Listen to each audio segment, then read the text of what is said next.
بسم اللہ الرحمن الرحیم۔ السلام علیکم خواتین و حضرات، آپ کو اسلامک لائف سٹائل چینل پر خوش آمدید کہتی ہوں۔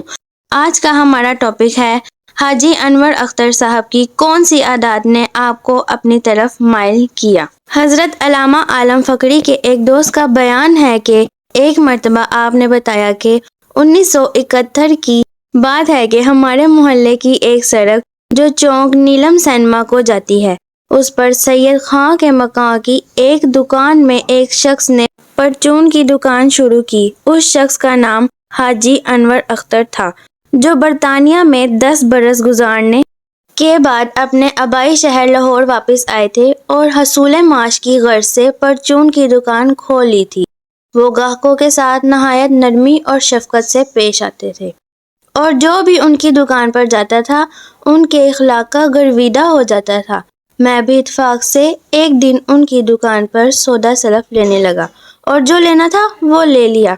اس دوران میرے ایک دوست جو دکان پر موجود تھے، انہوں نے میرا تعارف کرواتے ہوئے کہا، یہ ہمارے محلے کے بڑے پڑھے لکھے اور شریف النفس انسان ہیں۔ میں نے کہا، میں تو کچھ بھی نہیں ہوں، بس اللہ کی عنایت ہے جس کے بھروسے سے میں جی رہا ہوں۔ حاجی انور اختر صاحب نے میری بات سنی تو فرمایا، اللہ ان سے ایسا علمی کام لینے والا ہے جس پر بڑے بڑے عالم دین بھی حیران رہ جائیں گے، اور تم نام کے عالم ہی نہیں بلکہ حقیقت میں عالم ہو، اور اللہ تمہیں اپنے باطنی علوم سے بھی نوازے گا۔ اس کے علاوہ حاجی انور اختر صاحب نے بھی بہت سی باتیں کیں جو معرفت سے متعلق تھیں۔ آپ نے حاجی انور اختر صاحب کی باتیں سنی تو دل میں خیال پیدا ہوا کہ ان کی باتیں خاص اللہ والوں کی باتیں ہیں۔ آپ رحمت اللہ علیہ اس پہلی ملاقات میں ہی حاجی صاحب سے بہت متاثر ہوئے اور آپ رحمت اللہ علیہ ان کی دکان سے سودا خریدنے گئے تھے مگر خود کو بیچ کر آ گئے۔ اس دن کے بعد آپ رحمت اللہ علیہ نے حاجی صاحب کی خدمت اقدس میں بیٹھنا شروع کر دیا۔ ایک مرتبہ ایک دوست نے حضرت علامہ عالم فقری سے پوچھا کہ حاجی انور اختر صاحب کی کون سی عادت نے آپ کو اپنی جانب مائل کیا؟ تو آپ رحمت اللہ نے بتایا کہ جس وقت میں نے حاجی صاحب کی صحبت میں بیٹھنا شروع کیا تو دیکھا کہ اگر کوئی کھوٹا سکہ بھی لے کر ان کے پاس آتا تو اسے بدلے میں سودا سلف دے دیتے اور پھر اس کھوٹے سکے کو باٹ کے ذریعے ٹیڑھا کر کے پھینک دیتے تھے۔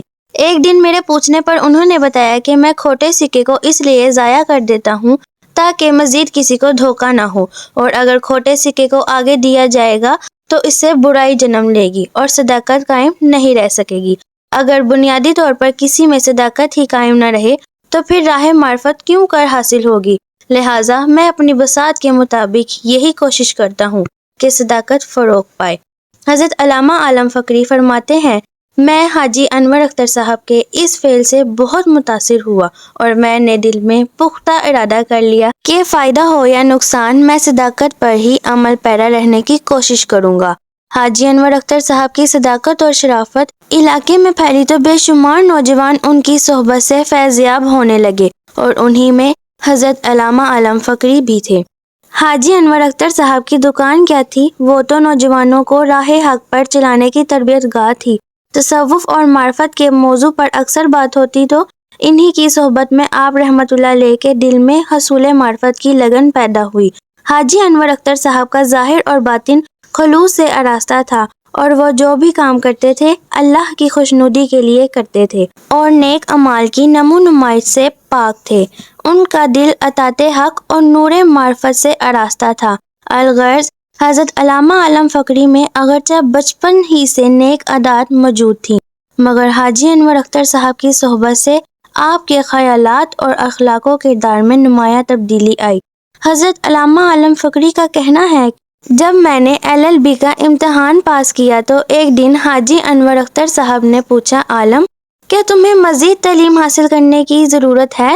میری زبان سے بے اختیار نکل گیا، نہیں، حالانکہ میں نے دل میں ارادہ کیا تھا میں اسلامیات میں PhD کروں گا اور تاریخ اور سیاسیات میں MA کروں گا، مگر جس دن سے میری زبان سے نہیں نکلا میرا دل دنیاوی علوم کے حصول سے اچاٹ ہو گیا اور دل میں جذبہ پیدا ہو گیا کہ اللہ عز و جل کا ذکر کثرت سے کیا جائے تاکہ علم باطن حاصل ہو۔